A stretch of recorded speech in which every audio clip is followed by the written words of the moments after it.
Good day mga ka-project. For today's project, magre-repair tayo ng tinidor. Ito. Ang issue niya ay umiingit kapag pine-play. Ibig sabihin na ito yun na yung loob niya. Kailangan na natin ng re-grease o linisin para maging smooth ulit. Ito nga pala ay spring type o yung coil type tinatawag. At ang mga tornilyo ating alisin ito. Tornilyo nito ay 10mm nut, parehas siya. Hindi gaya ng ibang tinidor na Allen bolt na nakalagay. Tapos ito, kailangan din natin kalasin, parehas. Meron na tayong tools na pangkalag dito. Mamaya, makikita nyo yung pagbubukas nito, yung loob nito. Kaya umpisa na natin.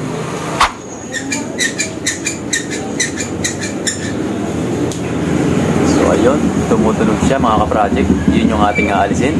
Ito yung mga tools na gagamitin natin. Ito yung bagong tools na kabibili lang natin. 12T. Yung pangkalag dito. Tapos itong 10mm open wrench para dito naman sa ating nut sa ilalim. At itong ating flat screw na pang-aalis natin dito sa cover ng lock dito. Para matanggal natin yan. Okay mga ka-project, umpisa natin. Tanggalin natin dito. Yung normal na ikot lang. Counterclockwise. Ayan. Mulog na.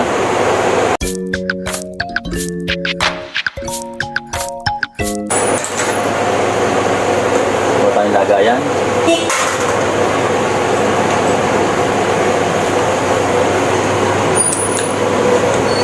Naman sa kabila. Ganun lang din, parehas ng ikot.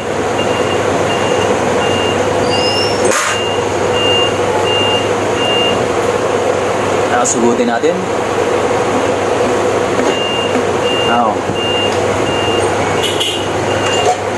Mga pala kang mga ka-project, kailangan natin pupukin dahan-dahan. So yun, bumaba na siya, tanggal na.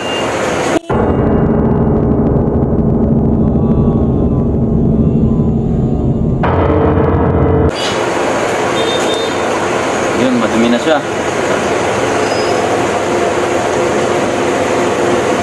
Kaya mga ka-project, kitang kita. Ibig sabihin may kalawang nasa loob. Ngayon naman, kakalagin natin to.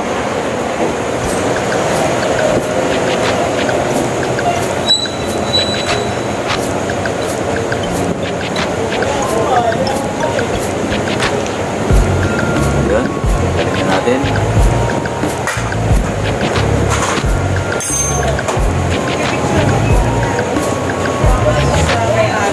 Tapos ito, gamitan na natin ito. Normal na ikot lang din pag nagkakalas, counterclockwise.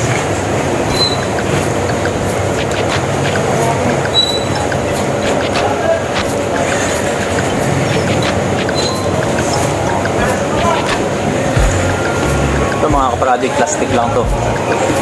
So ayan na yan. Tignan natin. Ito naman tayo sa kabila. Ganun lang din ang ikot.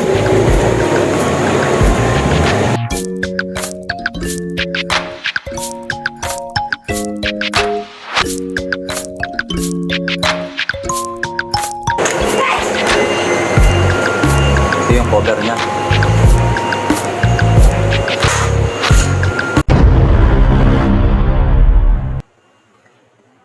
So, ito yung spring mga ka-project. Ayan. Dumi na.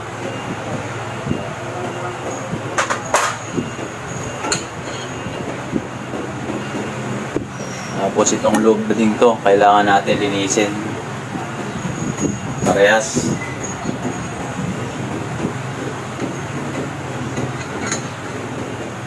Ito, pwede natin tanggalin ito. Pwede natin tanggalin para makalas.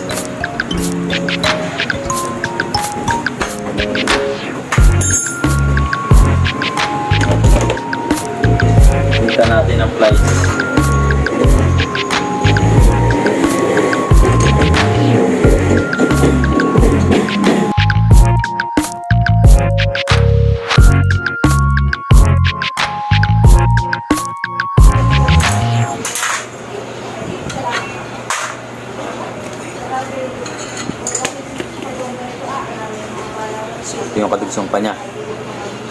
sobrang dumi. Kaya linisin na talaga.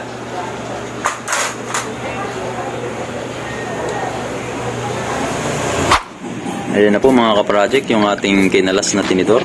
Ayan na siya. Yung spring niya, oh, sobrang kalawang na, sobrang dumi na. Talagang kailangan na nating linisin. Ayan mga parts. Parang ito yung oil pump niya. Kagaya ng mga sa airport. You know, bumabalik pa naman. Okay pa. Ito yung down tube niya, kailangan din nating linisin. Madumi na yung mga project. Ano may sa ibabaw.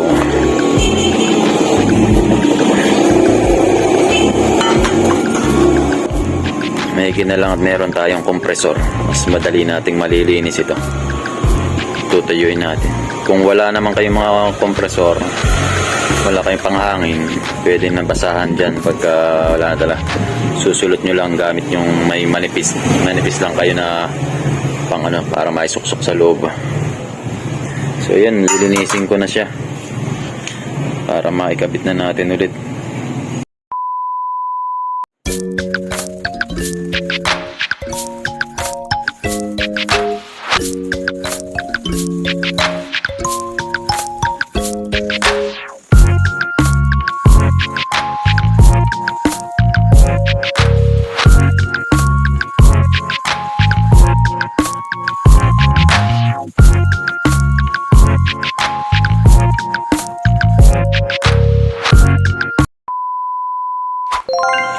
Yan mga ka-project, tapos na nating linisin. Wow. Tapos tinuyo na rin natin siya. Ayan yung mga pyesa natin nakabit. Ito rubber lang to guys, na dito sa loob nito nakasuot. Tapos ito yung dalawang lock na yan, tsaka ito dito sa spring. Tapos ito may maliting spring. Ito yung nakakonekta naman sa lower arm ng tinidor. Tapos ito yung ating lower arm.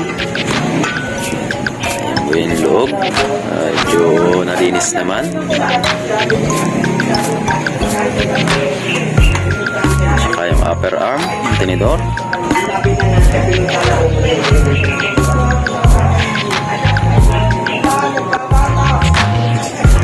So ayan, pwede nating assemble. Ito guys, lalagyan natin ng grasa to, yung mga spring, para hindi agad kalawangin. Okay, assemble na natin. Ito guys, yung grasa ang gagamitin natin. Umpisa na natin buuin. Hindi natin ang grasa dito. Kabila.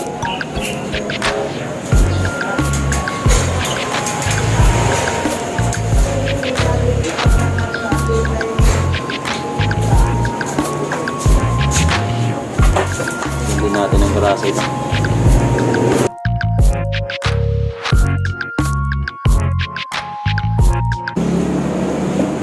Lagyan na natin.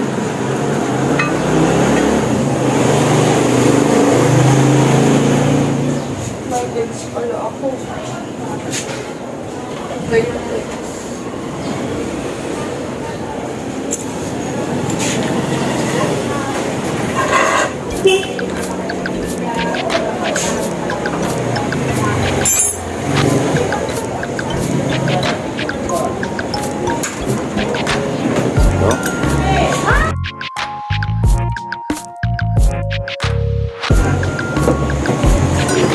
Shoot.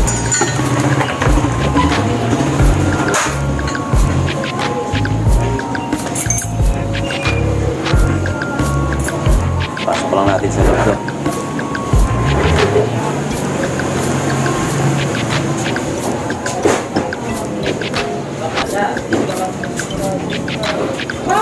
Strong cover. Dulo.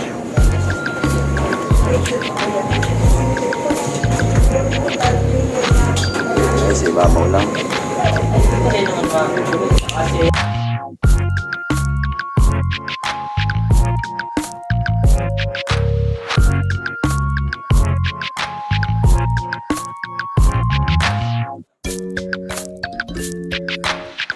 Nakalimutan pala natin lagyan ng langis sa loob. Lagyan natin ng oil para hindi kaagad kalawangin. Meron talagang oil na para sa mga tinidor, kaya lang wala tayong available. Ito lang, tuti lang ito guys.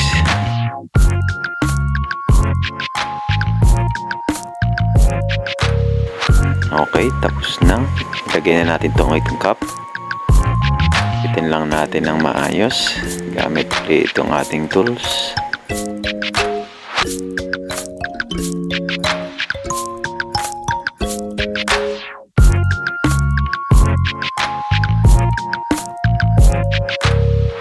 Okay, tapos na natin higpitan.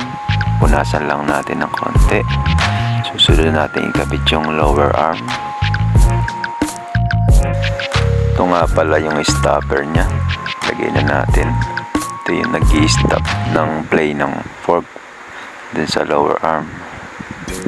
Yan, lagay lang natin yung tornilyo nya. Tapos higpitan lang ulit natin. Lagyan din natin ng grasa to. Okay, hilahin lang natin ng konti ito para magpantay. Tapos ikabit na natin itong lower arm. Dahan-dahan lang guys.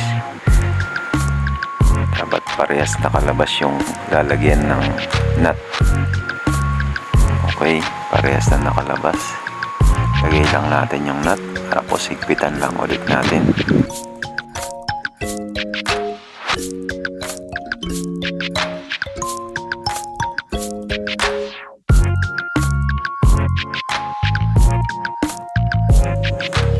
Okay, nakikabit na natin yung lower arm.